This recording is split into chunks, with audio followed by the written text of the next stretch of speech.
খোৱা পানীৰ বাবে নৈৰ বোকাময় পানীয়ে খেক ভৰসা নিৰ্ভীয়াৰ ৰাইজৰ। এটুপি বিশুদ্ধ খোৱা পানীৰ বাবে হাহাকাৰ ৰামকৃষ্ণ নগৰৰ বিধানসভা সমষ্টিৰ নিভিয়া এলেকাত। নৈৰ বোকাময় পানী একমাত্ৰ ভৰসা বৃহত্তৰ অঞ্চলটোৰ ৰাইজৰ। হৰ ঘৰ জল, হৰ ঘৰ নল, এয়া আছিল প্ৰধানমন্ত্ৰীৰ সপোন। কিন্তু বাস্তৱত কৰিমগঞ্জত এয়া প্ৰহসনত ৰূপান্তৰিত হৈছে।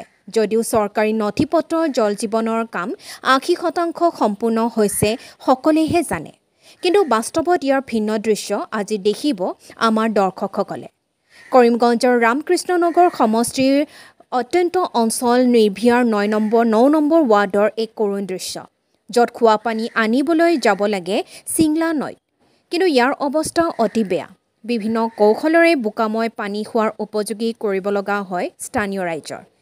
এতিয়া শুনি লওক এই সন্দৰ্ভত কি ক'লে স্থানীয় লোকে। কৰিমগঞ্জৰ পৰা SM জাহি আৱাছৰ report, all Assam news 30। ৯ number ward. খাবার জল তো নদীর জলই আমরা ব্যবহার করি। এই আধা পেক আধা জল সাপ্লাই থাকিও টপ ঘরে ঘরে আছে, কিন্তু কানেকশন নাই। টপ জলের টপটা ঘরে ঘরে আছে, প্রায় ঘরে আছে, কিন্তু পাইপ দিয়া জল উঠে না। প্রায় ৬-৮ মাস হয়েছে, কিন্তু আজ পর্যন্ত কোনো জল নাই। এর আগেও আসিল প্রায় ২-২.৫ বছর আগে, কিন্তু তখন আমরা কিছু জল পাইছি। কিন্তু এখন যে বর্তমানে প্রায় ৬-৮ মাস আগে যেটা নতুন স্যাংশন করা হয়েছে, এইটার জল এখনও আমরা পাইছি না।